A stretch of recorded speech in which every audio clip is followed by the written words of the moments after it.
Hello, everyone, and welcome to the JPod. This podcast is supported by rhythmchanges.ca, which is a great music-focused website bringing reviews, music news, opinion pieces, and a lot more. The writing is super thoughtful, none of this copy and paste music journalism that's so common these days, and rhythmchanges.ca brings a focus on important news with the latest articles on Vancouver festivals, BC grants, and a lot more. And a reason I wanted to take them on initially for a supporter on the podcast is that the team has a vision of covering many scenes within the Vancouver music scene and just a lot of different music, news that is relevant to people within BC. And I think that they're filling a hole here that artists in Vancouver could really use. And not only that, but people who are interested within the Vancouver music scene can actually go there to find out about new artists, check out some new reviews, and even read some opinion pieces on what people in the music industry experience. So definitely check out rhythmchanges.ca and sign up for their newsletter, and that'd be awesome. If you're looking for any records, you're looking to trade, you're looking to sell, go to Zulu Records, which is on 1972 West 4th Avenue right here in Vancouver. They're an incredible record store, which has been a total institution here in Vancouver. They've almost been open now for 40 years, which is wild. So definitely check out Zulu Records. They have everything from collector's items, they have dollar bins, they have new records from any genre of rock, hip hop, jazz, R&B, country, soundtracks. They have it all. And they also have CDs and tapes as well. So they're not only vinyl. And if you go there, chances are you're going to hear something new and cool over the speakers. And it's always fun to just head over to West 4th, grab a coffee, go digging for some records. And yeah, it's one of my favorite spots. So definitely check out Zulu Records, which is located at 1972 West 4th Avenue right here in Vancouver. My guest on the podcast is the amazingly talented Andrew Maury. Andrew has worn many hats through his career, which we'll get into on the podcast, but now he's years into being a successful mixing engineer and producer. He's worked with some of pop music's biggest stars like Shawn Mendes and mixed for people like Malone and Lizzo. And he's also worked on great indie records like Ra Riot, Kimbra, RAC, and a lot more. He's always been so gracious to me as a colleague and friend, and I'm seriously honored to have him on the JPod. Follow Andrew on Instagram at AEMaury, and you can check out his catalog at andrewmaury.net. You can also follow me on Instagram at BlueJ, that's blue and the letter J. And if you enjoy this podcast, do me a solid and just hit that follow on the JPod Spotify page. Or if you're on Apple Podcasts, hit that subscribe, rate it, and leave a comment too. Thanks so much for tuning into the JPod, and here's my chat with Andrew Maury. All right, dude. How you doing, Andrew? I'm good. How are you, man? Doing great. Just went for a nice little walk. I've been really excited to do this podcast. So excited. In fact, I was writing a couple things down earlier, attempting to drink coffee, and it went down the wrong tube. And and I'm now on my second coffee, which I'm trying to get down the right one. Yep. It can be hard. It can be. What are you up to today? What's going on in the life of Andrew Maury? Yeah, so today I'm out in New Jersey at a house that I bought about a year and a half ago, which actually happened before the pandemic. It turned out to be such a great thing to have when it suddenly felt really unsafe to be in New York City, where I've lived for 10 years. But I ended up buying a house out in western New Jersey, kind of like rural, hour and a half from the city getaway. And there's also this really cool building that I'm in, which is a freestanding carriage house in the backyard, which I've essentially migrated my studio to since the pandemic, just because, all in-person activity stopped, basically. And it just, I don't know. when the pandemic happened, I was just like, I'm out of the city. Like, I want to do something different, and just totally embraced being out here in New Jersey. So today I'm out here solo and getting some work done. I have a friend in town who's an ex-farmer who is very graciously helping me plan for like a really awesome vegetable garden this summer. Amazing, nice. So I've been building like raised beds and digging up this area of my lawn, and like I'm way in over my head, but the guy who's helping me knows his shit, and I think it's going to be really cool. So I'm kind of like juggling music work stuff and just being like thrown into this new lifestyle, like out of the city. Yeah, you're getting into homeowner territory of yeah, you know. I feel pretty in it at this point. Yeah, that's really cool. Is it nice to have a different focus than just mixing and have maybe more creative ideas going into something that is like the place you live, rather than, I'm sure, being an artist in a city, you're kind of always have your mind on the creative aspects. Yeah. Yeah. I mean, I've been doing this for a little while now, and it's just amazing how every couple years feels just totally different. Like, I mean, that's just life in general, but like, I don't know, the headspace I'm in right now is, I'm really psyched with a lot of the work that I'm getting, and mixing is super fun.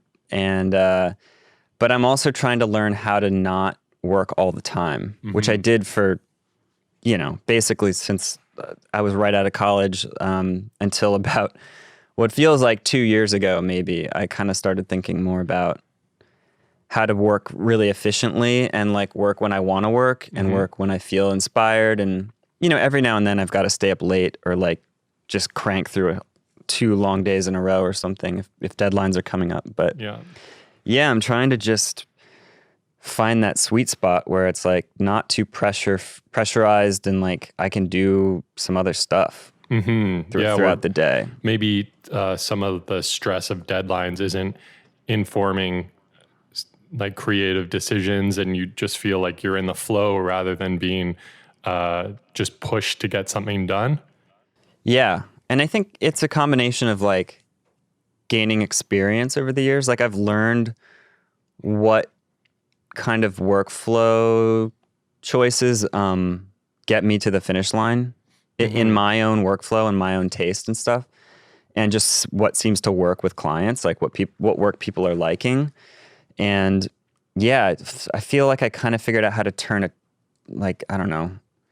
10-hour workday into like a 4-hour workday. Amazing. In a way. It depends on the work and how high quality the production is, and like, how much fixing I have to do versus just sort of like artistic sonic painting. But yeah, it's been pretty cool.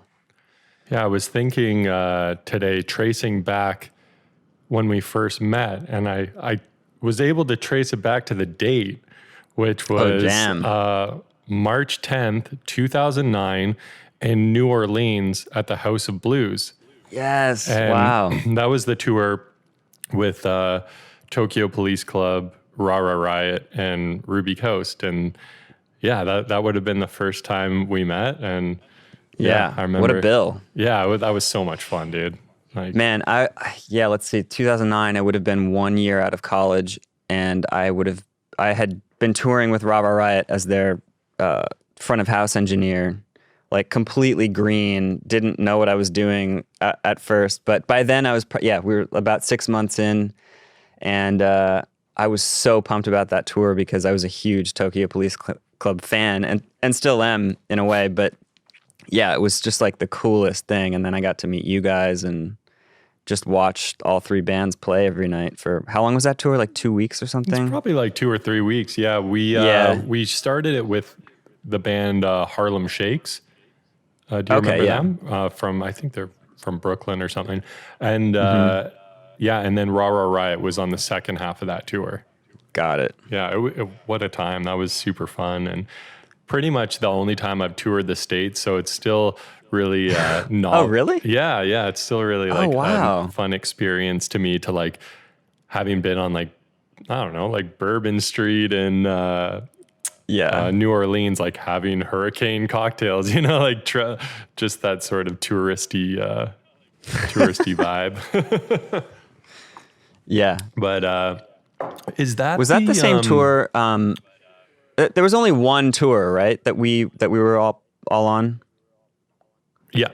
Because I feel like some of those bands that were opening on those Ra Riot tours were like we did a second tour later on. But yeah, I distinctly remember Tokyo covering Train in Vain at the end of every night, and like you and some of the guys from Ruby Coast and some members from Ra Riot would hop on stage, and it was like a silly like end of the night cover jam. Yeah. But I just remember you like rocking some lead vocals with Dave, and I got to sing the second verse of the song. Yeah. And I remember he told me the first night they were going to do this song, and I didn't know all the words to the song, so I tried listening to it in the van that day and just fucked it up so bad the first night.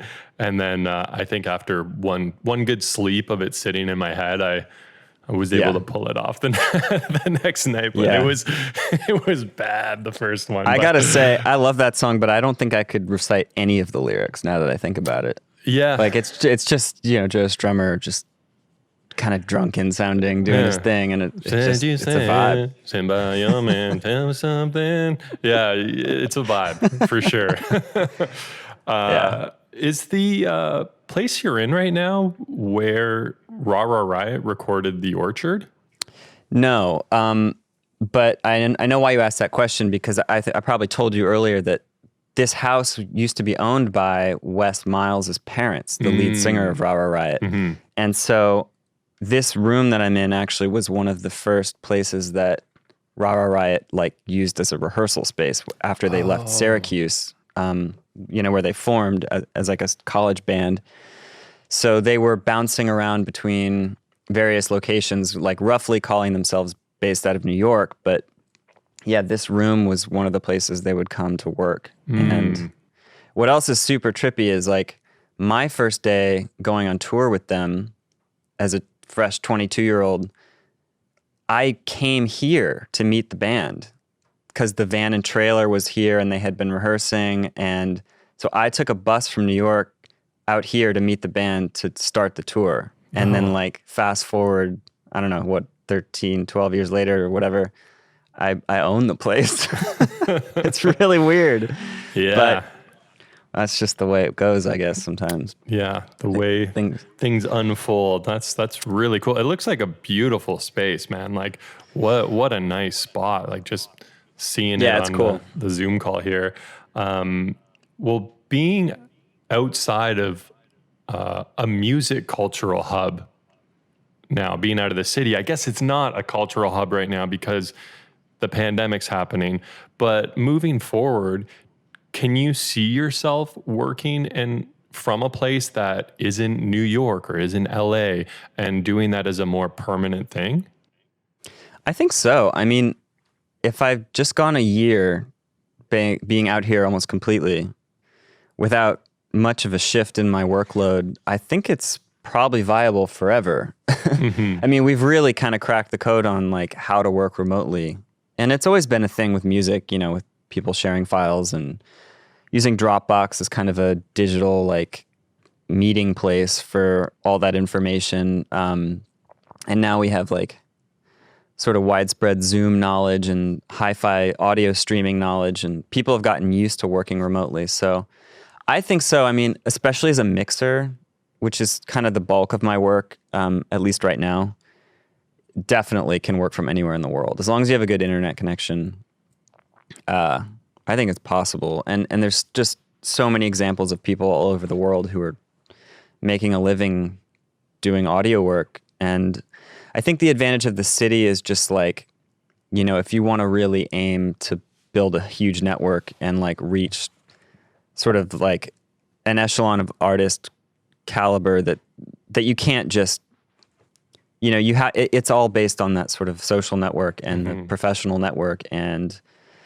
I think cities are still really valuable for getting that stuff going. And a lot of my work that I have now is based on, 10 plus years of networking. And a lot of that happened in the cities. My manager would set up a lot of just sort of like meet and greet meetings at my studios in New York. And I probably met like 100 people one year just doing that, you know? And then I would take trips to LA from time to time and kind of make the rounds at some record labels and meet some A&Rs. And yeah, all of that is really sort of hinges on being in a city, I think, and or at least traveling to a city from time to time to show your face, you know? Right. Yeah. Like it's still important to build those relationships, and at least myself and the people that I work with, not pretty much none of that is random. It's most of it is like, I know the people, we have a good rapport, we get along. And so it's just like fun to work together. Yeah. So yeah, it is funny how important relationships are within music. And I don't know, sometimes it doesn't seem like some people make that connection always. It's like, well, what's up with this? And it's like, well, relationships are always going to matter. So yeah. And I mean, you and I are a pretty good example. Like we were never that close, but we've run into each other consistently enough over the like 11 years we've known each other. And yeah, when I talk to you now, it feels like, I don't know, like just we were hanging out backstage on the tour. It's just, you meet someone once, you kind of connect over your mutual interest or field, and then you're just good forever, kind of. Totally. Just right? accumulate lots of people like that. And yeah. It's really fun to like to have such a network of people that you run into and you have the opportunity to collaborate with over and over again as well. It's also a fun way to like build consistent friendships as well that doesn't feel forced. It's a bit more like you're at camp or something, and you're like, hey, you're cool. It kind of brings that feel back. Fulfills the role of like what school was when you're younger, you know? Yeah, which definitely. I gotta say, I kind of miss in a way, like that sort of fostered social environment that you're consistently engaged with. Yeah. As I get older, it you know, social life, it becomes narrower in a way.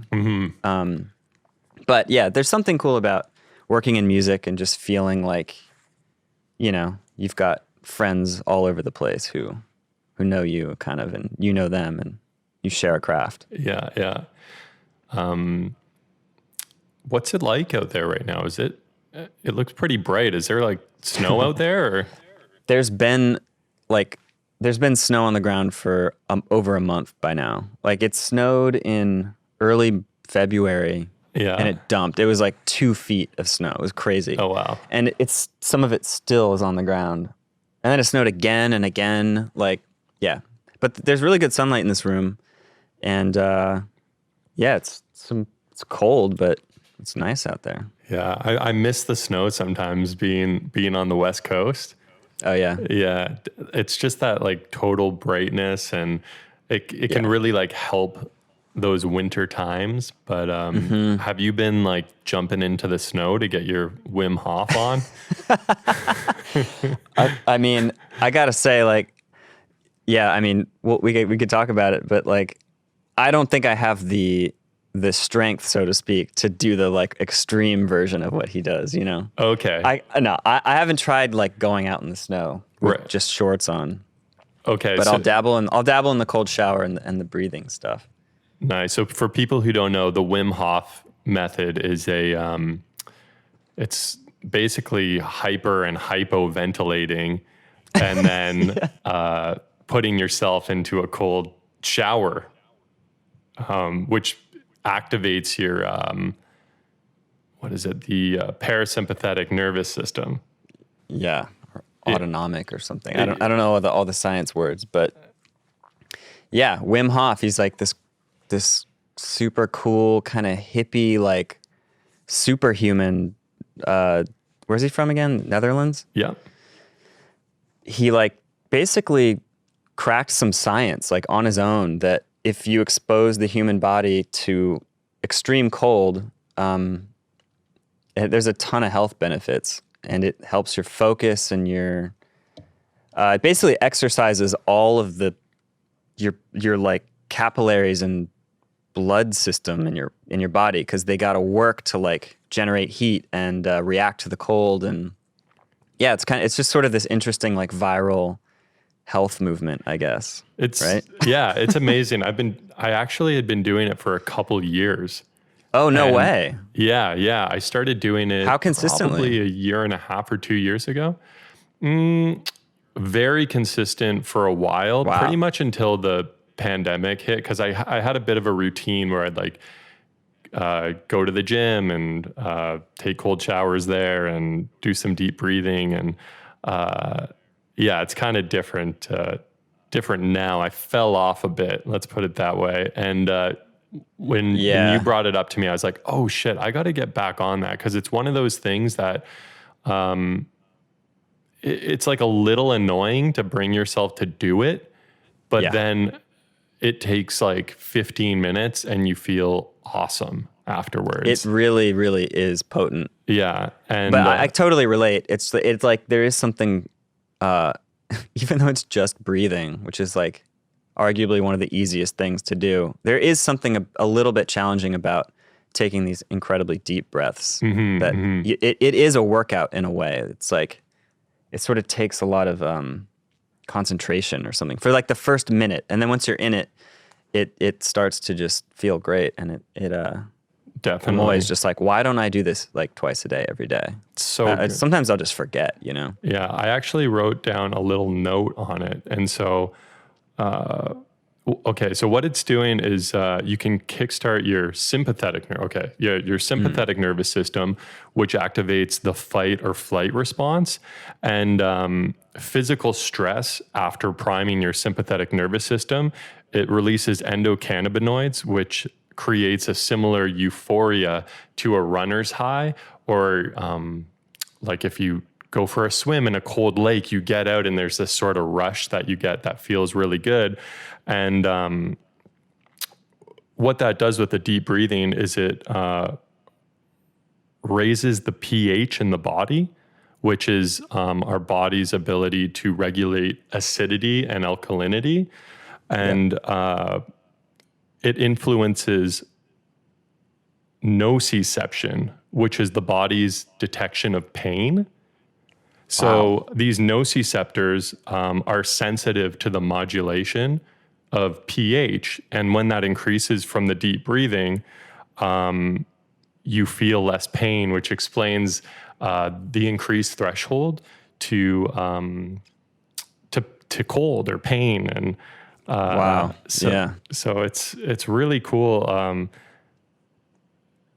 Within Wim Hof, you're engaging with your autonomic nervous system.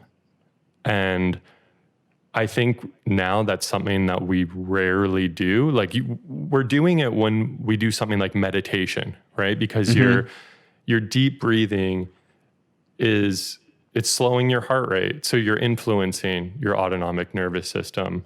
And same with yoga.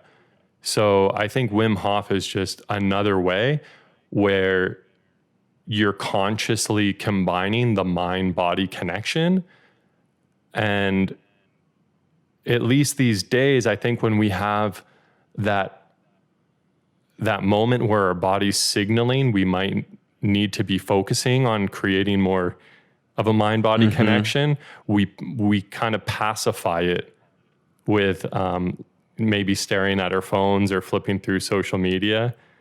Kind of reminds me of that Louis C.K. bit of him like pulling over on the side of the road, like just wanting to check his phone, and then he just starts crying because it's like the desperation in that thing. But anyways, not to like make this a whole social media tangent, but I just think there's something to be said about consciously making that connection on your own, rather than your body notifying you in its own way of like, here's anxiety or here's depression. It's like you're almost inviting that fight or flight response, giving you a bit more of a relationship with it, rather than it just sneaking up on you and you being like, I'm sitting here watching a movie. Why does it feel like a tiger's chasing me? Yeah, absolutely. That's a good way to put it. I never really thought of it that way, but I guess it kind of is that. It's like you purposefully create a kind of an uncomfortable feeling, at least with the cold submersion or the cold shower. That's that's pretty extreme. I mean, that really elicits like a bodily response. But yeah, it does give you a rush and it does feel great. I've found with the breathing technique, which for anyone who hasn't like tried this or heard of it, you basically breathe 30 deep breaths pretty quickly, as deep as you can go, and then you exhale and you basically like don't breathe as long as you can until it starts to feel uncomfortable, which for different people can be anywhere between like 1 or 3 minutes, I guess. Mm-hmm. And then you inhale and you get this crazy rush. And you do that cycle like 3 or 4 times ideally. And each time you do like a routine, it kind of feels more potent each time. Mm-hmm. And then you're left just with this, you feel like you woke up after the best sleep ever. Yeah. Which is, a feeling that a lot of people get from either exercising or meditation, I guess. But yeah, like you said, this is just a different way to get there. But it feels very efficient. It feels very like, it's like highly engineered feeling or something. Right. Yeah. It almost feels like you're filling your air tank for the day. It's as a human, we need water, we need air, and we need food in order to survive. And if through a modern, more sedentary lifestyle, you have a shallow breath for most of the time, and you don't make a conscious effort. And like as a species, it's only probably been like 60 years where we haven't had to be moving constantly. Maybe it just sort of like, it's like filling that tank that maybe people don't think about too much. Yeah. I mean, I certainly never really thought hard and long about just how sedentary life can be, especially as a music professional who looks at a screen all day. Yeah. But yeah, it's been interesting. I don't know. I think this past calendar year with the pandemic has, at least for me, just shaken up a lot of new thinking. Mm-hmm. And this is just one component of it. Do you find that the Wim Hof method in doing that has changed your mixing in any way, like giving you more concentration, or you feel different approaching it? I don't know. It's hard to say. I only started trying it in November. We're in the beginning of March here. So I've only dabbled in it for like 4 or 5 months, but it's pretty good. Yeah, I guess. So I guess I stuck with it longer than I feared I would. Like, I was like thinking I'd probably just give it up after 2 weeks, but no, it's pretty cool. And I feel like it's helped. I mean, it's hard to know how to attribute any feeling to any specific thing you do because it's just such a complex experience we have as people on this earth. But I will say I have deliberately done the breathing before starting certain mixes that I thought were important or like that I needed to be my best for. Mm-hmm. And again, I don't really know if it's affected the work, but it does feel nice and it does bring some clarity. So I think it's worth entertaining. Yeah. And continuing to experiment with. That's really cool. Yeah.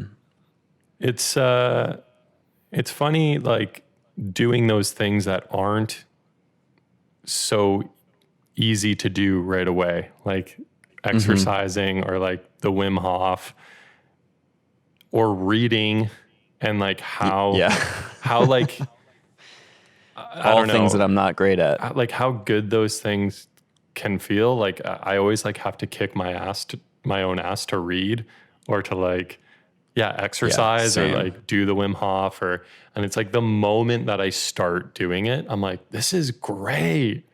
Why don't I do this all the time? Yeah. And it's funny. I don't know. Sometimes it can feel a little hijacked from the phone. Like, and I wonder if things like, I don't know, like I wonder if people on some level even like social media and these like addictive apps as much as they like reading or whatever, working out.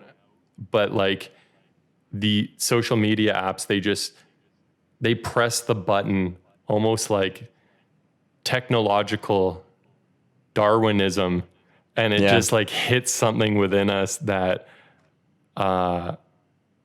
is easier or something. But it's just funny to I think you're right. have I think the that's probably experience it. of because there's definitely like a different feeling, and this is just anecdotal of my personal experience of like I feel a bit more like fueled when I've done something like sat with a movie or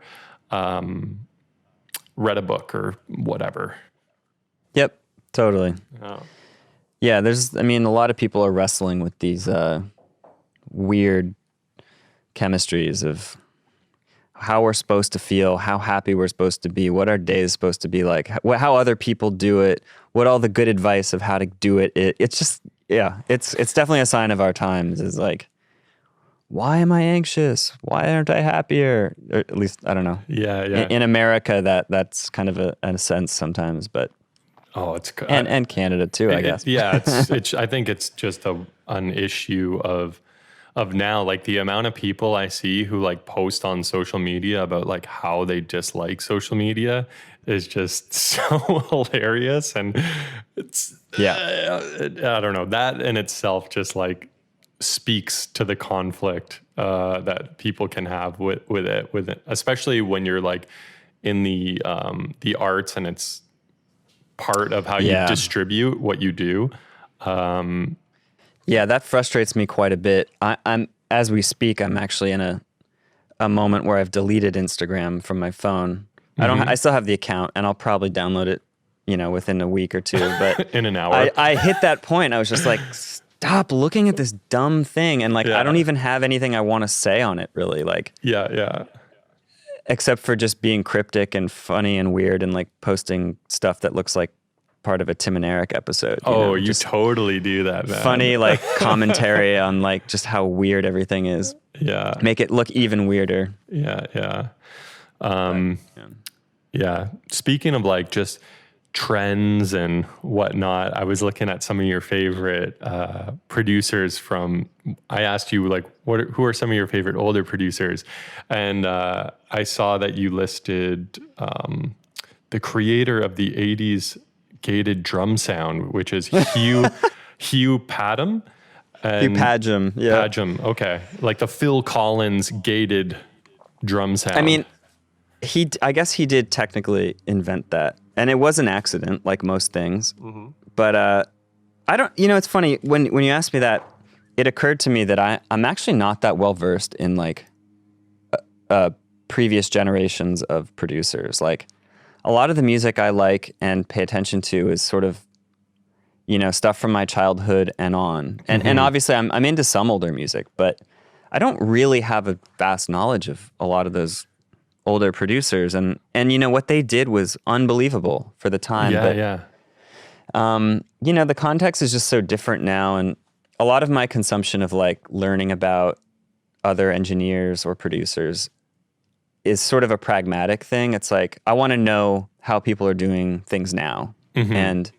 And there's a lot to learn from the way things used to be done. But I kind of I'm a little bit more present, I guess, with sort of trying to understand the technology and stuff. Okay, well, here's a question for the present. He did a Police record that I really like, the Ghost in the Machine by the Police. He produced that record, so nice. He gets to be on the list. Nice. So if like the 80s drum sound was something that was like a sonic mark of the time, what would you say there's anything from like the 2010s or the 2020s which is like a production symbol in a way, like that gated drum sound? Oh, that's a good question. I mean, I guess it's auto-tune, although that doesn't totally fall in the bucket of like what I'm into as much, but I think, what was that Cher song, which I don't even know the title of. Do you believe? Yeah. I think that was 99. Yeah. And it took a couple years for like a lot of artists to start using auto-tune, but I don't know, that just comes to mind because it's such a distinct, like, attention drawing sound, just like the gated snare verb was in the 80s. Yeah. It's just you can't not hear it, you know? Your brain just laser focuses on it. Yeah, maybe actually, now that I'm thinking about auto-tune, also that, I don't know if it's called formant shifting, like Kendrick Lamar does it a lot, like alters the quality or like sort of quality and pitch of his voice, I think. Yeah, so formant, I don't know the technical description, but I'll do my best. It's often related to pitch. Like if you took a tape and you slowed it down, you know, it would play back slower and it would play back at a lower pitch, and the quality of the voice sort of goes into like a slow-mo sound. You know, you get, it's all deep and kind of low like this. And the opposite, when you pitch it up, it sounds kind of like a chipmunk.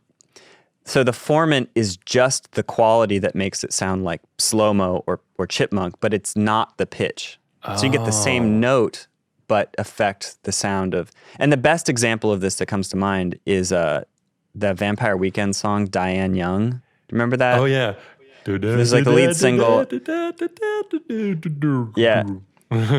Yeah. That is just the formant changing. And I think that song actually had a lot to do with, you know, a gain in popularity of that effect. But people all over the place are using it. And I can attribute it to one plugin. It's the Soundtoys Alter Boy. Yeah. That's the one that, it was a freebie that they gave away. And everyone on the planet who's making music now on a computer downloaded it.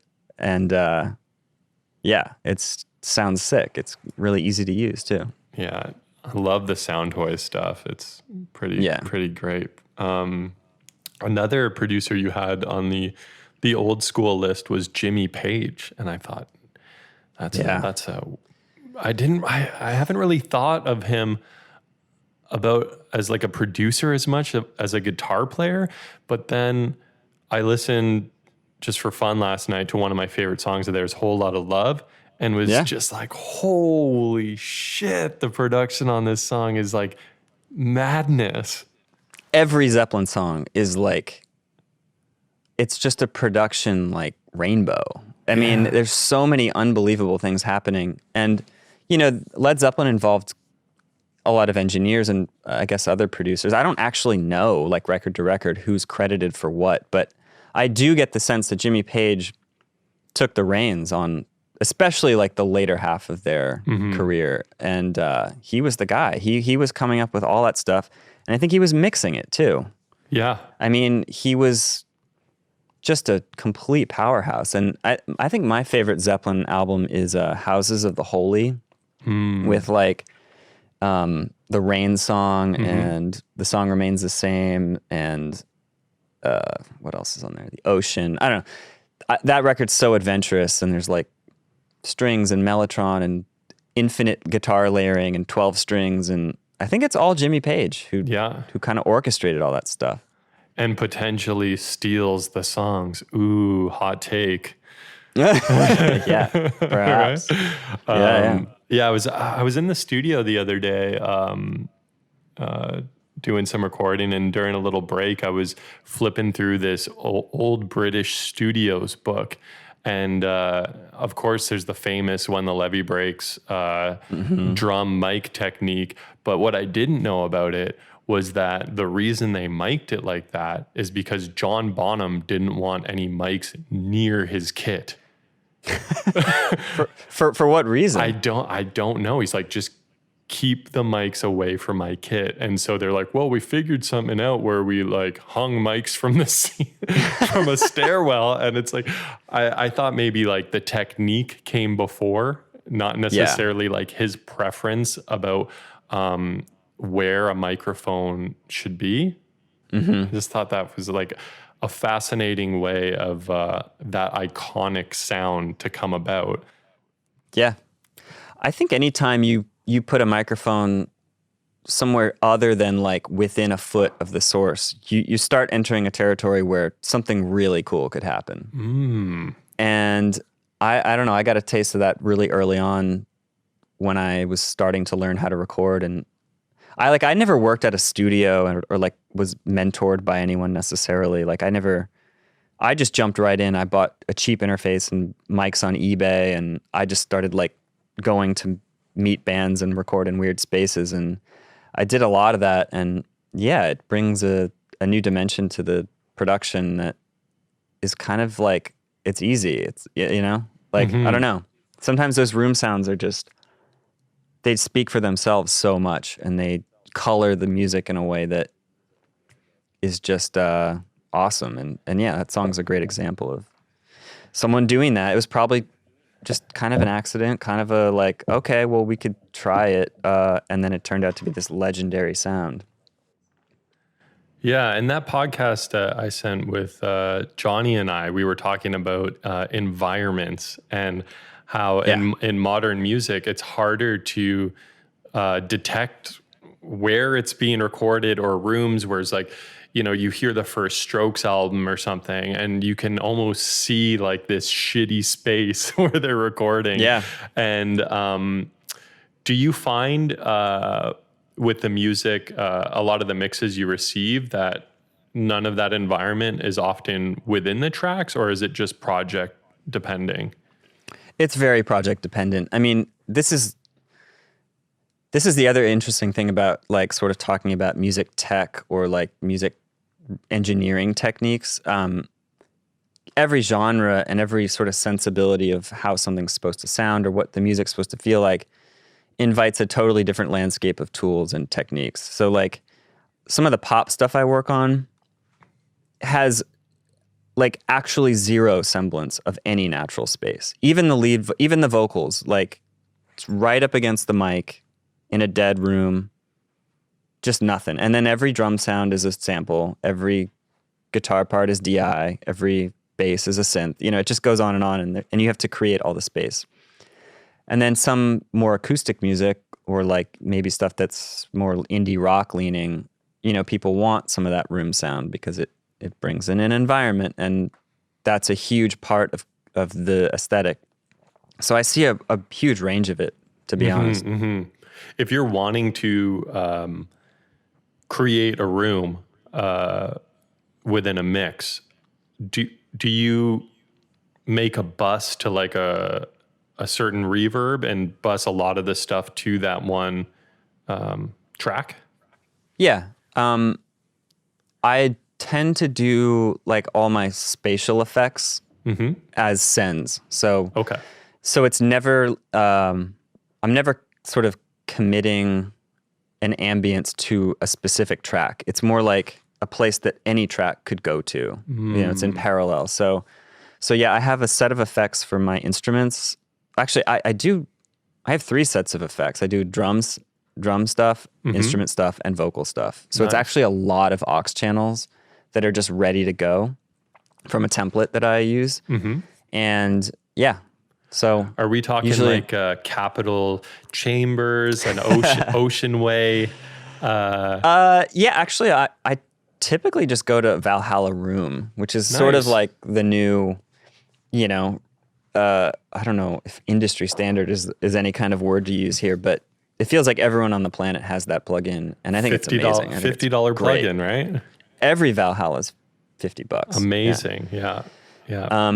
But yeah, with room sound, like that's actually something I've really been focusing a lot on in the past couple of years is learning how to create space in a mix, and not just being like, oh, it needs reverb, like here's a reverb.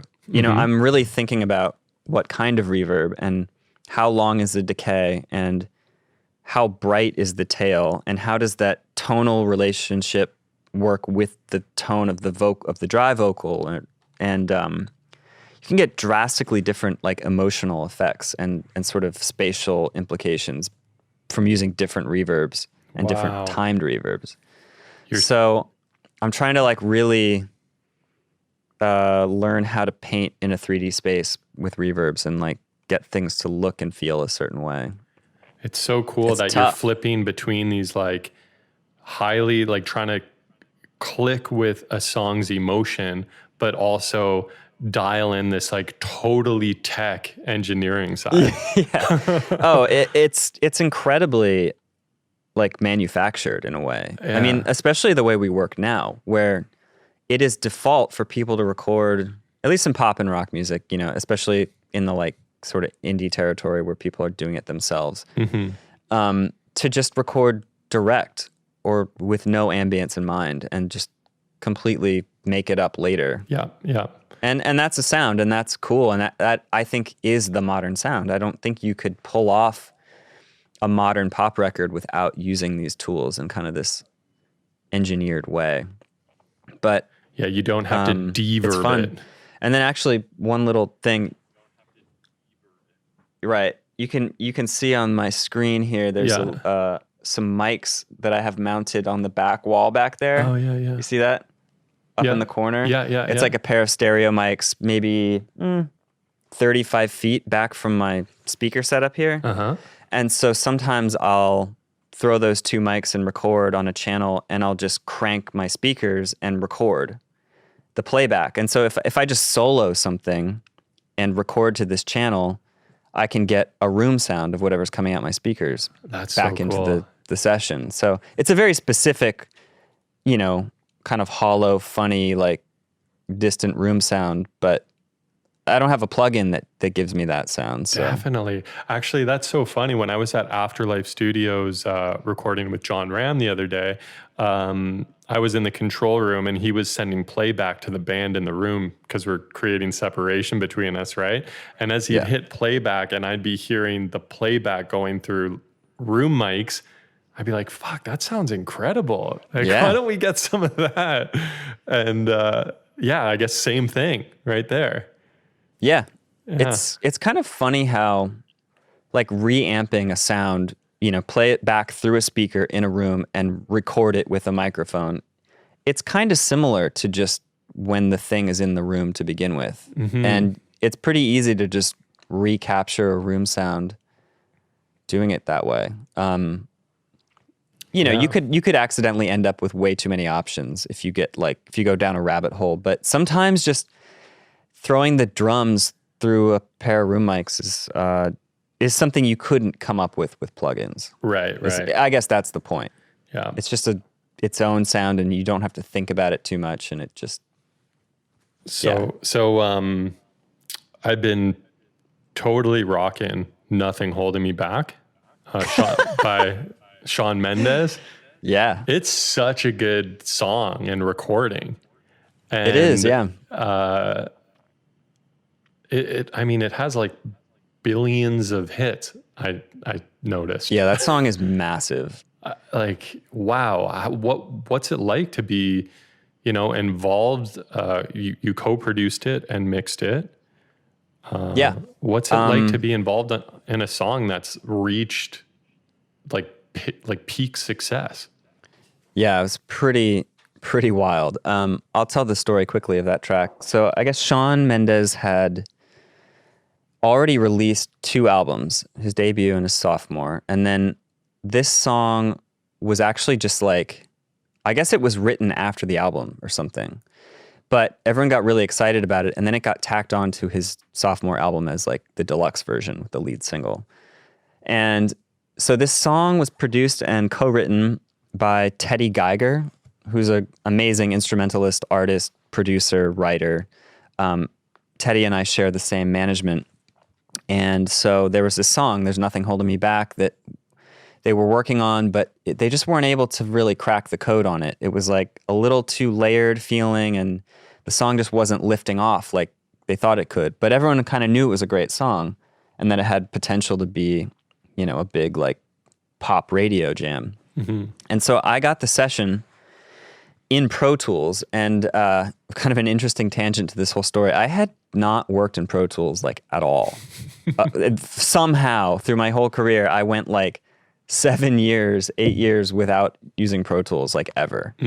I just never had it when I was starting, and it was expensive, and it continues to be expensive. And I was a Logic user. And so here I am working on, you know, a huge pop star's like unreleased single in a software program I barely knew how to use, and it was terrifying. But somehow I managed to push through and mix this song and make some edits and strip the production down to just its essence, in collaboration with Shawn and his team and Teddy, the producer, and Ziggy, the A&R at Island Records. And we worked for like 6 weeks on this thing and hammered it into shape. And it ultimately involved muting a lot of stuff. Just taking a production that was a little overcooked and trying to distill it down to what made the song lift off. And yeah, we were all really psyched with it in the end. And, about 3 weeks later, I was like hearing it in the bodega and like the Uber ride. It was just everywhere on the radio, Yeah, it's like I walk outside and it's like playing somewhere. And that I had never witnessed that before. It was pretty exciting. So, Andrews also was a part of the RAC, the Remix Artist Collective, which did a lot of big remixes for people, which is now a solo project for Andre. Anjos. Yeah. And so people might be familiar with that, which is leads me to the next question, which is with Nothing Holding Me Back, it does like remind me a bit of like some of your RAC remix. It's about having those certain like acoustic instruments infused with the electronic production. And I'm wondering, like, was there quite like a connection between the way that you would do RAC remixes and Nothing Holding Me Back?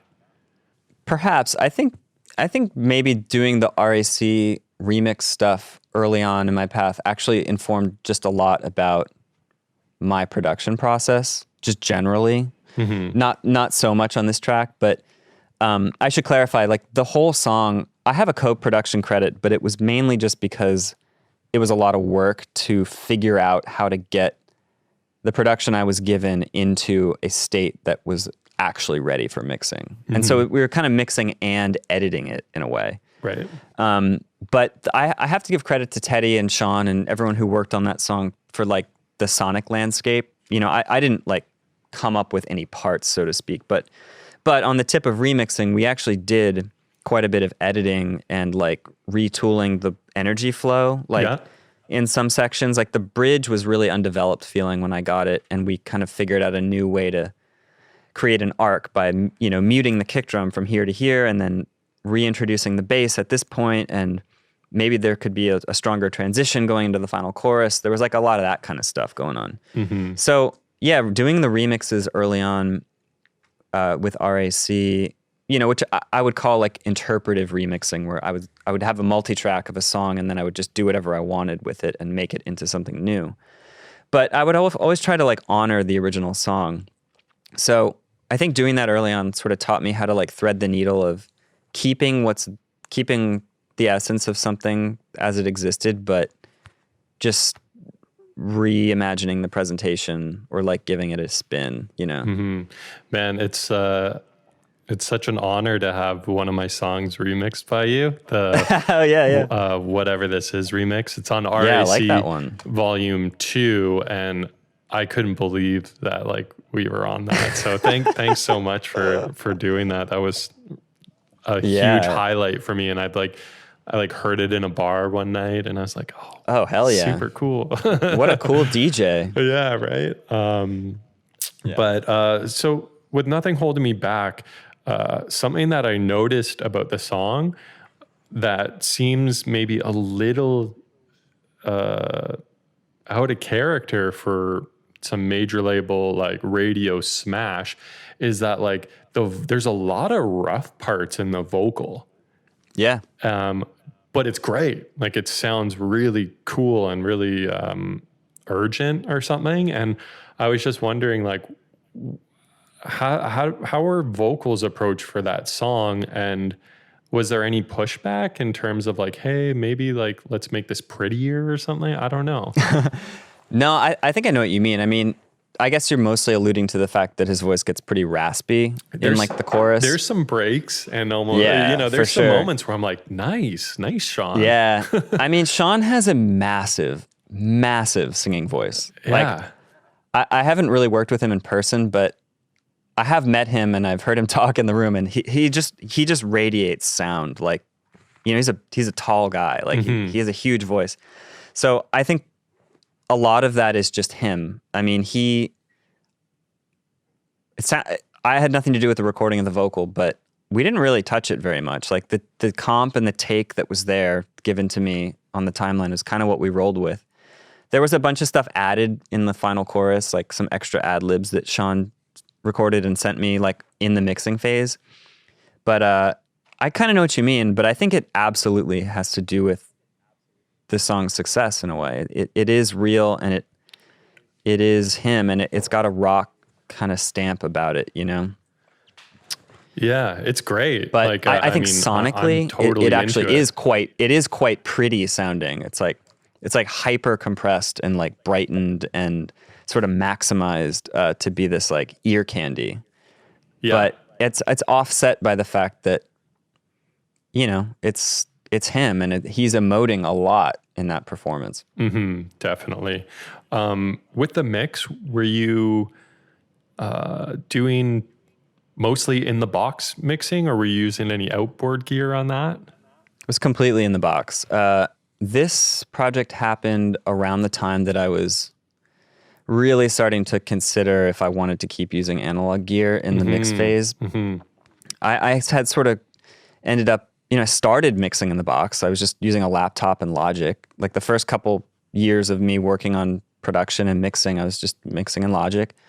And then I, caught the gear bug that engineers tend to do. Yeah. I think especially back in the late 2000s, there was still a ton of lore and like, just, sort of conventional wisdom that like, well, if you're really serious, you need to have analog gear. And so I did that, and I bought some stuff, and I was sort of hybrid mixing with a summing bus and some fancy compressors and EQs on the back end. But with Shawn Mendes, it was like such high pressure, and I was getting all these new files all the time, and people were cross-referencing old mixes, and I was using a software I'd never used before. Like, it just made total sense to keep it where it was and just keep it moving forward and be able to open it anywhere, anytime, with perfect recall.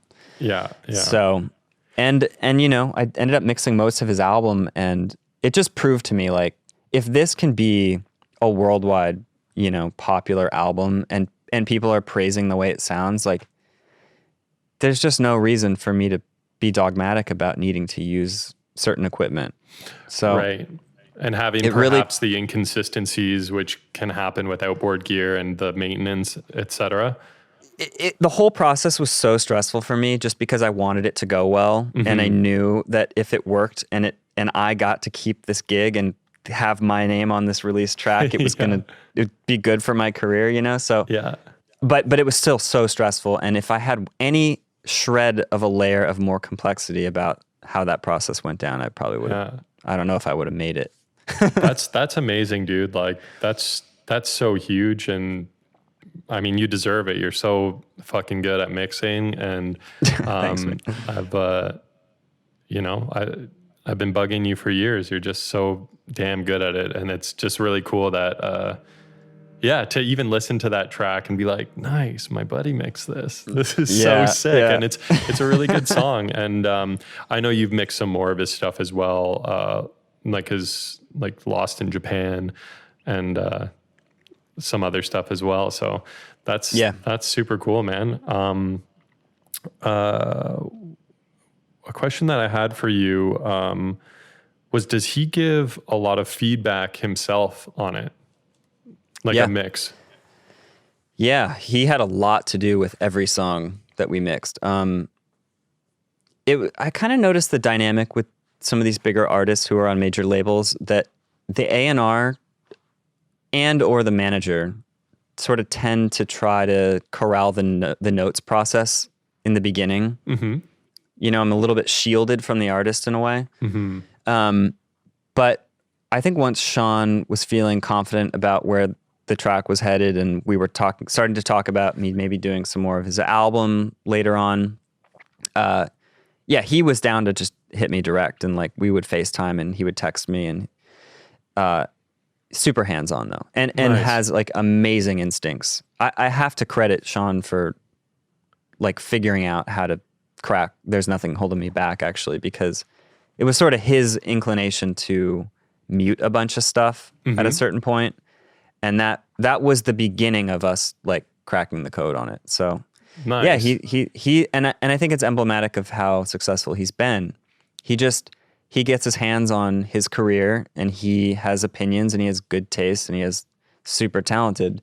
And yeah, I think a lot of great artists are very hands-on, and not everyone is, but he's that type. And yeah, anyone who has good ideas, I'm down to collaborate with. That's super cool. Yeah, it's really rad to know like, oh, he is involved, because I'm sure anyone who's like, oh, Shawn Mendes, massive, one of the world's biggest pop stars, it might be easy to assume like, oh, he doesn't like have anything to do with the mix process or this or that. So I mean, to hear that, you know, he's really big in the ideas process, he's really involved, it just kind of, it can, I don't know, just as a musician, like bring you a bit like closer to their world, right? Where you're like, oh yeah, they're just like sending notes on their mix, just like, you know, anybody else, and they're trying to make good tunes. He just happens to have some songs that are reaching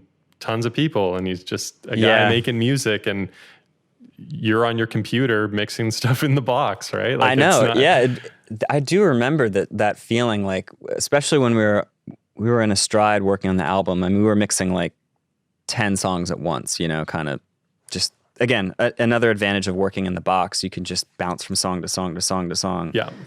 Perfectly. But yeah, I do remember this one day when he like FaceTimed me from his kitchen, and he was just like, it was so casual. It was like, he's like, man, I'm really feeling mix 3. Like, I think we could turn the vocal up a little bit. And I was just like, this is no different than just like my friend who barely knows what he's doing, you know, like who's not signed, who like, it's so just, pretty much me. Everyone, no. Everyone is just a human, and everyone's trying to, make sweet tunes, like you said. Mm-hmm. But that said, there are times when I work on songs where the artist is nowhere to be found in the conversation, and they're just, maybe they don't even know what mixing is, you know? Right.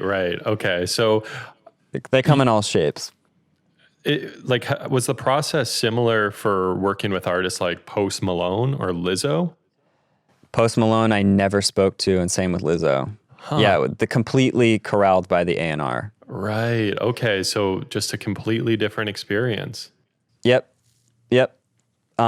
You know, I assume he listened to the mixes and probably emailed his manager, like, here's what I think. And then it got passed on to me eventually. Right. Okay. So there's a bit of that, like, middleman with the management or A&R. Well, with something like Shawn, and then also Post Malone or Lizzo, do you find yourself approaching mixing differently when you're doing something that's a bit more hip hop oriented or R&B?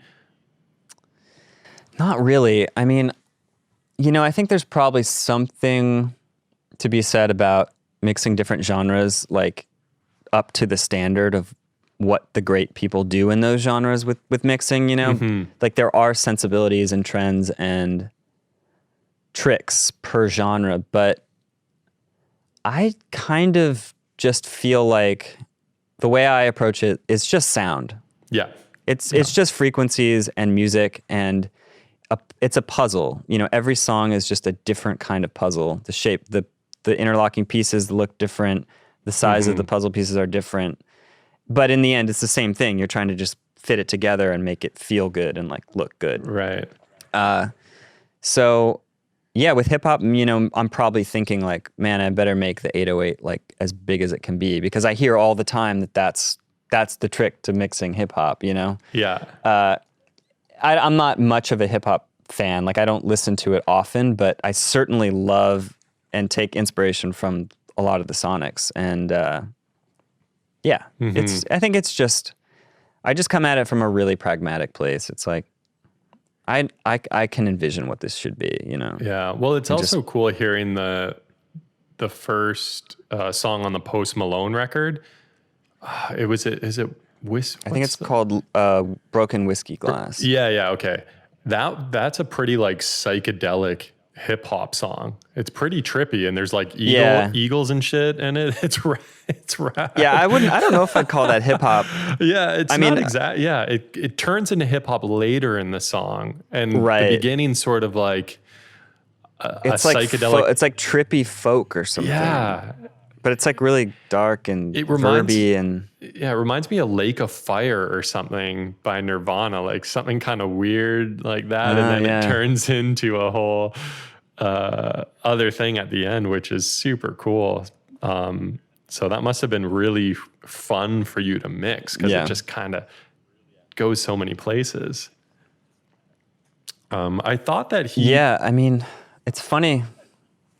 Yeah, I thought just thinking back to working on that song, it actually happened really fast. Like, I think I probably only worked on it for across like 3 or 4 days, but yeah, it just kind of happened. And I don't know, I don't place too much like thought on it being that different, but yeah. I thought that maybe of all the artists post Malone would maybe be like more involved in the studio. And maybe that's just because I'm a big Beach Fossils fan and I see that he's like always hanging out with those guys. So I was like, oh, he's probably just in the studio, like hanging out.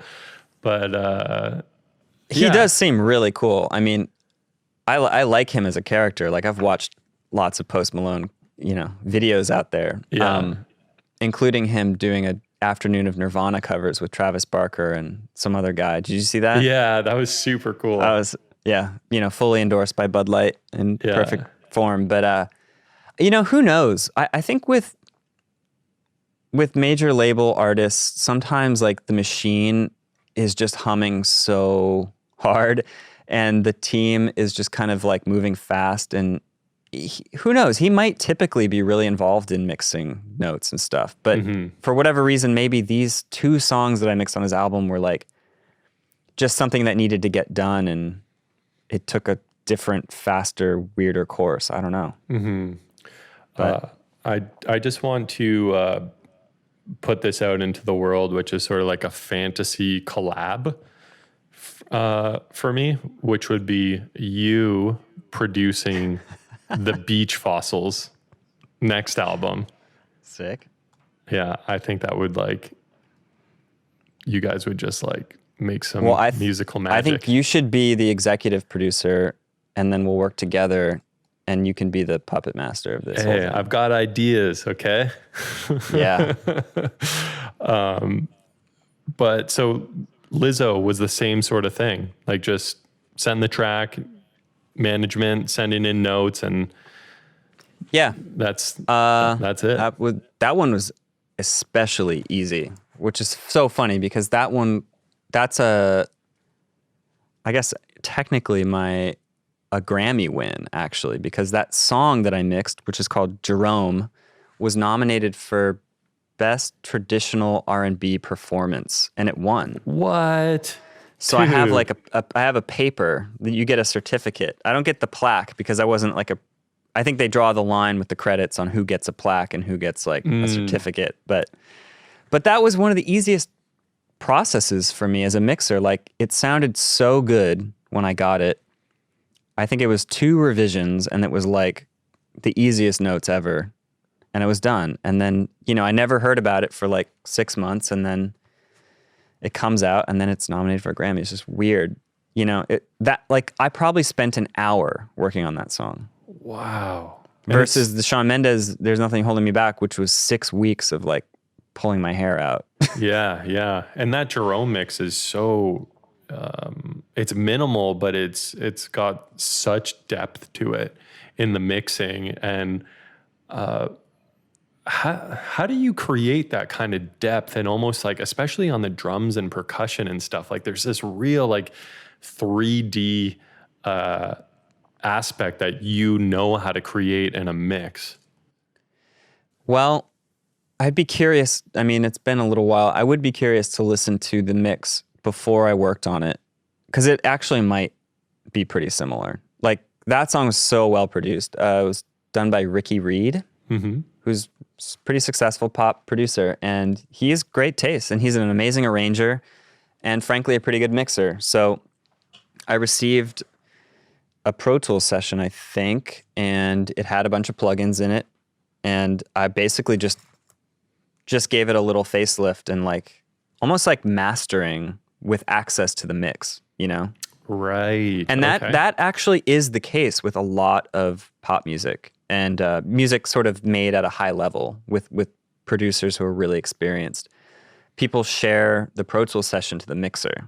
Oh. And it's pretty common in the mixer field to like own all the plugins, or as many of them as you can sort of muster, so that when you get someone's session, there's a high chance that you have all the plugins and that it will just work, like as if you just pick up where they left off.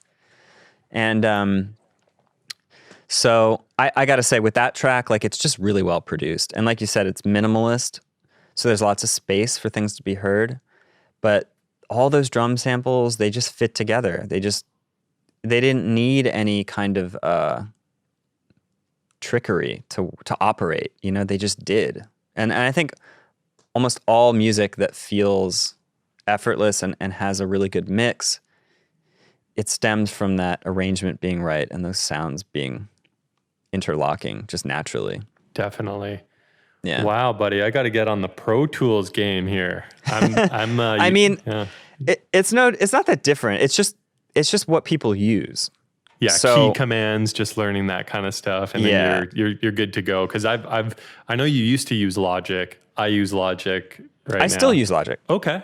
I actually, like, if I'm recording something or producing something, I'll work from Logic. Nice. I'm way, way, way faster at it, and I genuinely think there are features about Logic that are more conducive for that process right now, the way people make music. But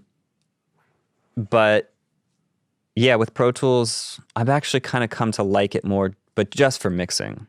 But sometimes I'll mix in Logic just to kind of like see what I think, you know? So I'm pretty bilingual right now. Nice. You download Luna? I did download it right after it released. When was that? Like September 2020 or something? A few months ago. Yeah. I was like pretty pumped about it because it seemed cool, but it crashed like 3 times within just trying to understand it. And I was like, okay, I don't think this thing's ready to use yet. but it's been a long time since then, and I've heard of a lot of people who love it, and I should give it a second try. Yeah. But that was my only experience with it. I watched a Sonic Scoop video where Jakir King is using it. It looks interesting. And I mean, speaking of Jakir King, like, that was one of the videos where I noticed he was working on this mix and he was just barely EQing stuff, and the mix was just opening up like crazy. And I'm kind of in a phase where I've been putting a lot of stuff on all my channels when I'm mixing, which sometimes gets pretty far from the initial sound. And looking into mixers like him, and also you giving me some tips on maybe some of the EQs I have access to and trying those out, I'm noticing like, wow, these like really subtle changes sometimes do things that are way bigger than adding all these different tools to one track. Yeah. I think it's all contextual. It's always about the context. But if you can get away with like more broad, I don't know. I think I've heard people describe it as like making an ice sculpture. It's like you just slowly assess in like, you know, around the potential ice, and you chip away at it and you slowly unveil the work of art. It's a little different with mixing because you can like go backwards, as opposed to with an ice sculpture, you just have one shot to get it right, kind of. But it's that sort of mentality. It's like you don't have to make a drastic move every time. You can just feel, what does this do? And then be like, ooh, I think that worked. And then split the difference just to be safe and move on. And it's like, you just keep making the rounds and keep following your gut about little adjustments that add up to a ton in the end. And that way you don't overshoot your target in a way. It's like, Right. you know, conservatively, like it's good to be bold with trying ideas, and like if you feel uninspired about the way something sounds, throw a bunch of shit at it and see what it does. But if you already like it, but it's just not sitting in the track right, just try little moves and just keep coming back to it and try other things and revisit. And I've found success doing that with mixing. I think it's just, you get a more natural result. You get a little bit more like sort of don't over process as much. But it's very experience based and taste based and kind of like, yeah. And did you learn some of your techniques and stuff at Mix with the Masters? You actually went, didn't you? I did, yeah. So this is the seminar in France that it's like a huge program now. I mean, there's this amazing website with tons of video content, but they still do these in-person seminars in France at this amazing studio, La Fabrique. And I went to the second ever session with Michael Brower as the master. And yeah, it was really cool. This was 2010. I literally saw an ad for it on gearsluts.com, like the banner ad. Yeah. It was like Mix with the Masters, Michael Brower, like August 10th to 17th or whatever it was. And I was just, at the time I had been getting really into Michael Brower. I had realized that he had mixed all these songs that I liked, and I didn't know who he was for a while, but I was sort of on this kick of like, oh man, Michael Brower, he's like really awesome. And he did all these records I like. And then I had this opportunity to go learn from him in person. And I decided to do it, and I applied and they accepted me, and I went, and it really like changed a lot for me, I think. I think it really propelled me. And the takeaway was that, you know, I thought it was going to be a lot of technical information that would sort of teach me how to mix better and like know what to do.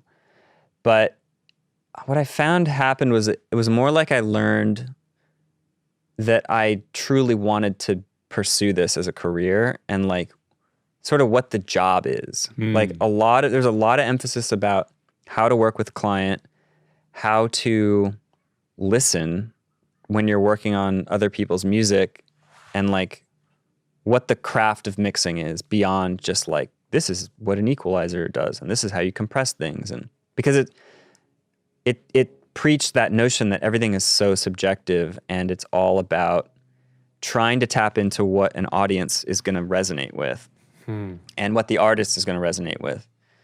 And I knew like none of that stuff going into that seminar. I didn't have much experience working with clients, and I didn't really know the job. You know, I was just kind of like a kid who was maybe naturally gifted at it in some capacity, but I didn't have any like career experience, so to speak. So it just really gave me a glimpse into what the mental state of like these top mixers was.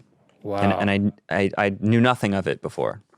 Man, it was cool. Now you're a master, dude. I don't know. Dude, I don't know. You totally Everyone's are. a master now. You're not. I mean, 2010 was back before a lot of the YouTube sort of engineering tutorial things started, and like it was hard to know how people made records back then. Yeah. It was like just starting to come out, and now it's a totally different thing. You're a master, man. I think there's a lot of jack of all trades, master of none. Yeah. And I'd put myself into that category. But like you've specifically honed in on mastering. And I mean, there's a clear difference from, you know, I've worked in record stores. I've been obsessed with music since I was, you know, could listen to it. And I have a pretty discerning ear, and I can hear the difference between somebody who's good at mixing and somebody who's exceptional at it. And it's thank hard. you very much. It's hard to like know what the difference is, like even knowing some of the technical aspects of it. And I think it's time and it's practice, and it's also like the gift of having something, right? It's a special combination of all these elements. And it's cool to see you doing that, from knowing you when you were doing RAC remixes and seeing how far like your skill has developed to when I put on one of the Shawn Mendes mixes or Lizzo mixes that you've done, and my head is just like blown off of how like good it is. So well, man, thank you very much. It's so sick, dude. Like it's so cool. Yeah, I mean, but I do feel like I put my eggs in one basket in a way. Like, I definitely have focused on mixing way more than anything else in my my professional life. And nowadays I'm actually kind of trying to expand a little bit more, and I'm much more curious about songwriting and sort of producer techniques, and yeah, I'm always curious to know more about the process, because mixing is just one slice of it, you know. And I have lots of experience producing and recording, but there's so many ways to do it. Yeah. Everyone's so different. Hey, speaking of mixing with people that you look up to, I saw on your list that Dave Neufeld was one of your favorite. I thought you might bring him up. Your fellow Canadian. Yeah, fellow Canadian. Did I ever tell you that I went to his studio and hung out with him for a day? I don't think so. No? Okay, so he lives about 2.5 hours outside of Toronto. In a town called Belleville, Ontario. And he has a church that he's converted into a studio there. And this town is very like, I don't know if you've seen the show Schitt's Creek. But like it kind of looks like the town hall church thing there, like similar kind of town and everything. And I messaged him and just said, hey, can I like come mix a song with you at your studio? And he's like, yeah, sure. So anyways, I go there, and it was just in his church basement, and we start mixing a song, and it was just a wild experience. He has an analog mixing desk where he can stand at, and massive speakers blasting so loud. You wouldn't. He must be deaf. You wouldn't believe how loud it was. Like, I like music really loud, but this was like, holy shit. So anyways, we start mixing this song, and it's under Messaluna. It's called Are You Really There? It's not one of my favorite songs that I've done, but I put it online just because it was with Neufeld. And so I start watching him mix this song, and he's really like working the board and just getting things like loud, like bussing things to delays. And I'm sitting on a couch behind him. He starts chain smoking joints, like, like nonstop. And like, I'm just sitting there totally getting ripped. Like, and I don't smoke weed. And I'm like, holy fuck, this sounds kind of wild. And he's like bouncing on the board, and he looks back at me, and his eyes are just like red cherry tomatoes. And he's just like, he looks like a cartoon character just blasting music, right? And so we eventually take a little break and like go get some fish and chips at the end of mixing. And as I'm leaving the town in my mom's car, driving towards the highway, I'm thinking to myself, like, man, that field looks so pretty over there. And I'm like, I'm fucking high right now. Oh, shit. Oh, no. I'm 3 hours away from Toronto, and I need to drive home.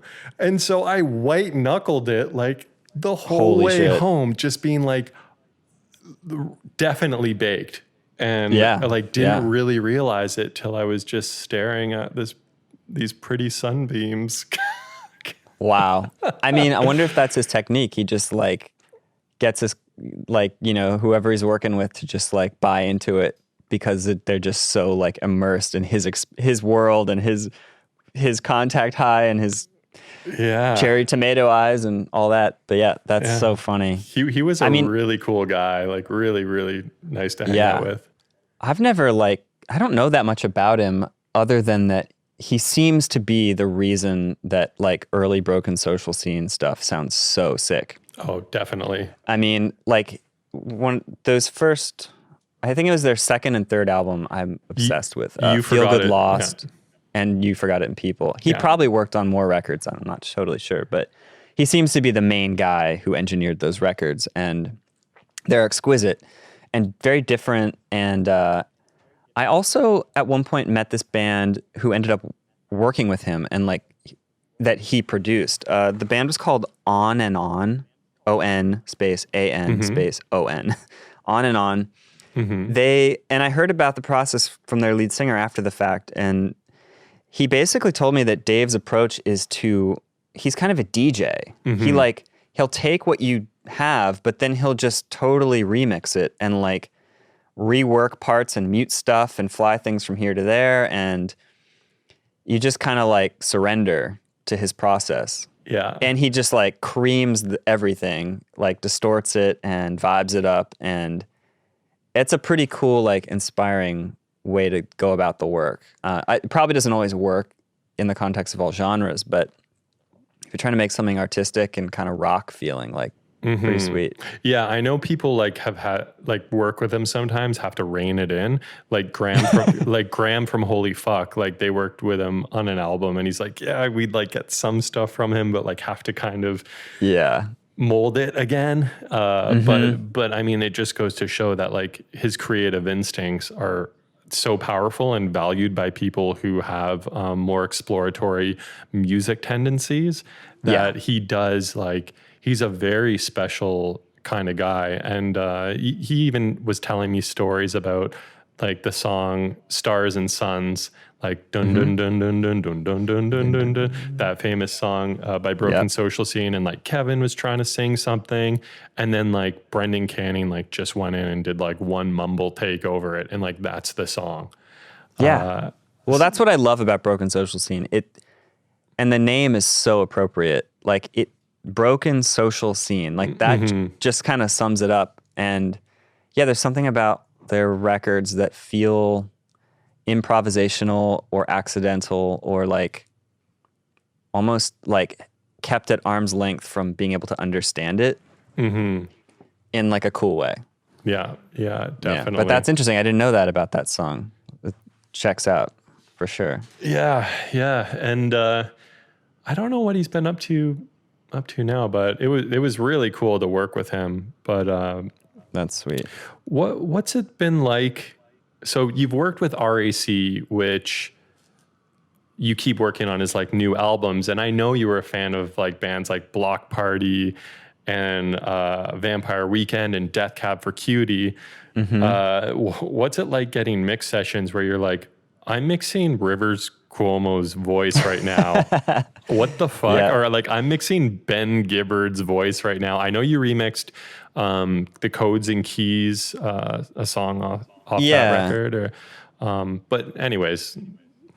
Yeah. Andre, I mixed Andre's or RAC's first two albums. So yeah, the song with Rivers was on the second album. And then I had just done a couple other random remixes for various artists that were kind of unrelated to RAC's like original music. But in recent years, Andre, I think, has just mixed his own stuff, but it was super cool doing that. And that was again, like a kind of in a way, sort of like a cool way to build the network of friends. It's like every song on those records was a different, like, sweet artist. And it was pretty trippy. I mean,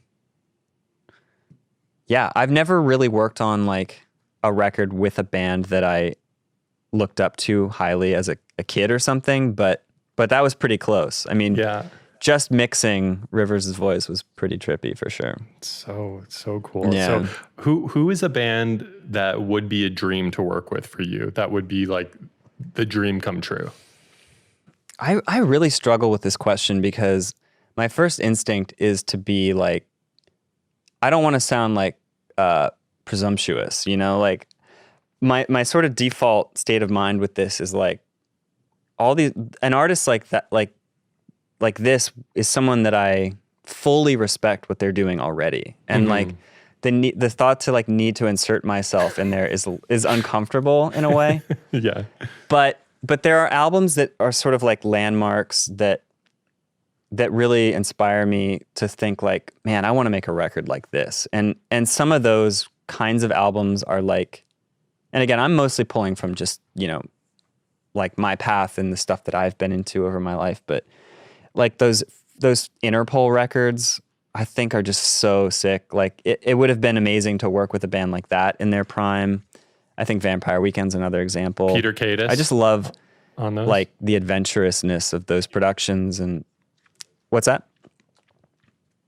Oh, was it Peter Cadis on? Oh yeah, Peter Cadis recorded and mixed those first two Interpol albums. But I also love the third one that Rich Costey did. Yeah, I don't know. And I don't know, more recently, like a band like the 1975, I think is super interesting. They have a couple songs that just feel perfect to me in a modern landscape. And I don't know. Yeah, I really like for things to just unfold naturally. And I don't know any of the people in these bands that I, you know, dig. So if they come to me, then that'll be a great day. But like, I'm not going to go twist their arm. Dude, if I could executive produce something, it would be getting you in the 1975. I think that would be such a good combination. Your mixing style and sound would like work really cool with them, I think. Yeah, it would be fun. Man, so I got a couple questions on my Instagram. Oh, cool. For you. So a couple fans of the pod and the JPod. The JPod, yo. Yeah, it's been a fun thing to do. Just looking this up quickly. Okay, so E Morgan Productions says, do you work with an assistant? And if so, what jobs do they do? Yeah. I started working with an assistant around the time that I was doing that Shawn Mendes album, when it was just feeling like, okay, it's time to step it up here. Like I can be more efficient. I can be more like quality controlled and, you know, relieve a little bit of this workload. But I decided to do it in kind of a forward-thinking way, which is that it's basically a remote assistant. Okay. And the guy I initially had, who I've worked with actually up until very recently, he was based in New York, but the system we came up with was that I work with all my stuff in progress on Dropbox, and essentially I shared my entire Dropbox with my assistant and bought him second licenses of all the plugins he would need. Okay. So he can open anything. Yeah. And do a save as of a session, make changes or do exports or prep mixes or whatever, and it immediately reflects on my end because it syncs in real time. Oh, nice. So, yeah, I'm now working with a new assistant, and same thing. And he's based in LA.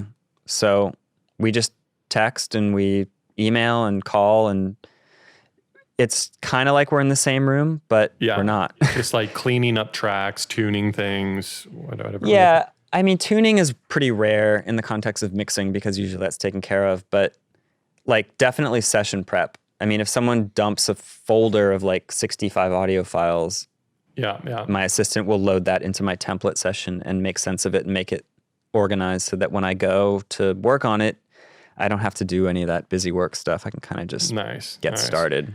Okay. Well, shout outs to Evan Morgan. You can find him on Instagram at eMorgan Productions. So somebody else who does some audio work. Craig Brunn says, it would be cool to hear your thoughts on how to work quickly and decisively. Yeah, we touched on this a bit earlier in the conversation. I mean, for one,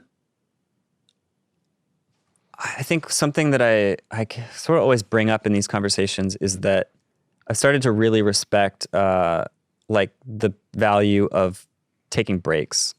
Mm-hmm. And it's actually really common for me to just work on something for 20 minutes and then I'll stop and I'll just wander around the room and listen to a podcast or like organize a bucket of pedals or I don't know. I'm just like messing around all day. But I'll go in and out of mixing. And sometimes I got to sit down for like 2 hours and just really figure it out, you know, because it's not going to happen any other way. But sometimes it's all about having that like just wise insight about what needs to change. And sometimes it's very subtle. So I've found that just working on something for 20 minutes at a time is great for that. And yeah, I think nothing can really replace experience and like just cumulative years of doing it. But I think also like using a bunch of different speakers can be helpful. It can be confusing too because you can sort of lose track of what something's supposed to sound like. But if you get to know like 2 or 3 sets of speakers really well, you can sort of leapfrog having to do a bunch of trial and error. If you learn how to optimize using different speakers to notice shortcomings. So maybe I'll spend 30 minutes working on my big speakers and work out the low end and feel like I got the drums and bass fitting together in a cool way. And then I'll switch to my NS10 speakers, which are like 8 feet behind me, set up as like a little boombox off to the side. And I'll get a completely different feeling of what the mix is. And the first things I'll notice are like, what's the vocal level? How did the drum transients sit against the acoustic guitar transients? You know, it's just like a different set of information that kind of is most apparent when you switch speakers. And so it's like different microscopes. Yeah. Or like different like that's a good example. You get different information out of different speakers, and I just know what to expect from each of them because I've used my set of tools for a while, and I've just learned almost by feel what is when it's right. And so I just kind of tinker with it until it's there. Cool. I know that's not that no, that's very, very helpful. I mean, just like breaks is such a big thing, and something that I've done recently that has really helped in terms of like fatigue or something is I've been like cleaning up all my sessions as like one thing that I do. And then I'll like take a break and come back, and that's just like help my perspective and just like the energy I have when I'm initially approaching the creative and like listening aspect to it. But it's good to hear that you take, you know, somebody pro like you takes breaks, and it gives you perspective, because like sometimes I'll sit and mix something until I've mixed it into the ground. Right. So, and I think that technique, you know, thanks for sharing that information, because I'll like take note of that myself. So shout outs to Craig _Brun, BRUN on Instagram, another audio guy. So, you know, thanks for the question. Yeah, it's really cool. I know you got to get going here soon. So yeah, we can go for another 10. Yeah. I just wanted to bring up a mix to everyone listening that like really blew my mind the other day. I was talking to Luke Lalonde from Born Ruffians, and he just kind of got me in a Radiohead mindset. And I listened to the track Reckoner. And as a creative mix, it is so wild. Like the drums are in one ear, the percussion's in the other ear. Like I didn't really notice it before, but like, you know, even after the pod, like you should just pop it on and like, you know, give it a listen, and it will just like surprise you as a mixer. That's cool. I mean, I was obsessed with that album when it came out in 2008 or whatever, but 7 maybe. But yeah, I haven't analyzed that song in a while, but damn, yeah, that whole album's just incredible. Nigel Godrich gets away with murder on certain things. Like, I don't know how he does it. Yeah, it's almost like he's like updating a sort of George Martin mix, like mono mix. And Yep, you're totally right. There's like this like simplicity about the way he places things that just shouldn't work as well as they do. Like, I don't know how he does it. yeah. If you had a question for Nigel Godrich, God, with mixing, I'm already nervous. what would be like, say you had just a couple questions or something, like I'm bugging you, right? Well, not bugging you. What would you ask Nigel? I mean, it would have to be something conceptual. Like, it definitely wouldn't be a gear question. I think it would probably just be like, could you try for 10 minutes to go in extreme depth of what you're listening for when you're mixing? You know, just that. That's all it would be. It would just, whatever he came up with would work. Because if there's anything I've kind of learned about mixing, it's just that it's the way you hear. And so if you're able to articulate what's maybe happening when you're working, like, that's kind of everything. That's the window. So not a very sexy answer, but I would just try to get him to like explain his mind, you know? Well, I think that's a very profound answer, actually, is that mixing is the way that you hear things. Like, it can be that simple, right? Because at the end of the day, you are molding sound into a sonic space that isn't infinite. So you need to, there's parameters that you need to work with and space that you need to work with in order to get a message of a song across, which is already like quite a task, yet to infuse like wild ideas into delivering that message like Nigel does is the thing that incredible. He's able to do that most people struggle to do, including myself, is he achieves like this insane density and volume in his mixes.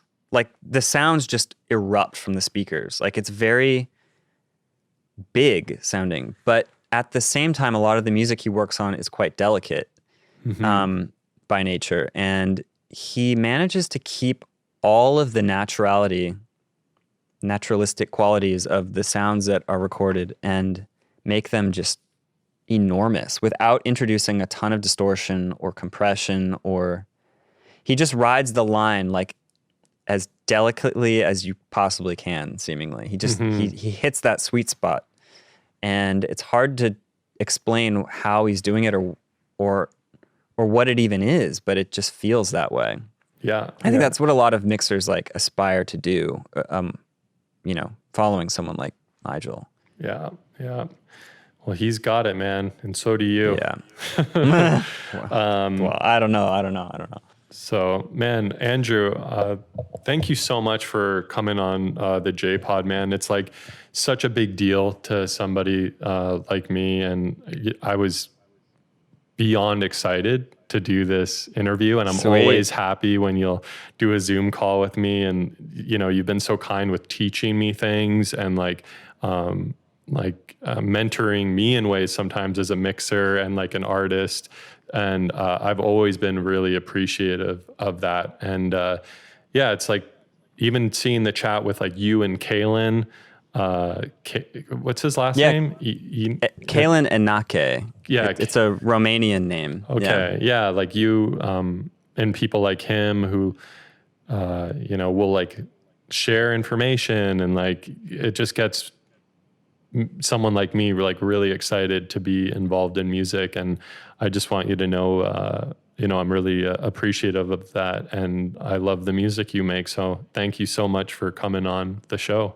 Sure, man. And it's a two-way street. I mean, I've always been really impressed with your songwriting skills, and, you know, I loved a bunch of those Ruby Coast tracks early on when we first met, and I've seen you go through all these different projects over the years, and some stuff that you engineered and produced that you shared with me. And yeah, sometimes we would actually work together, but sometimes you'd just kind of show me what was up. And yeah, I've always been super impressed with your journey, and now this podcast is an extension of it. And yeah, just yesterday and the day before, I was kind of getting ready for this and wanted to listen to a few episodes, and was just like really impressed with your interviewing technique. And you're on the ball, man. So keep it up.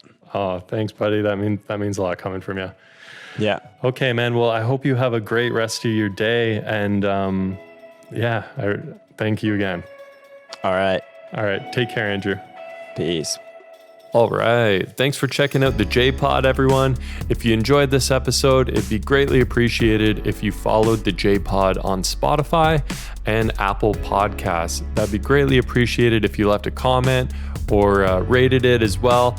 It helps little podcasts like the JPod get into more people's ears, and that'd be cool. So thank you so much for checking out the episode with Andrew Maury. Make sure you follow him on Instagram at AEMaury. You can also follow me under Blue J. That's blue and the letter J. And that's it. All right, take care.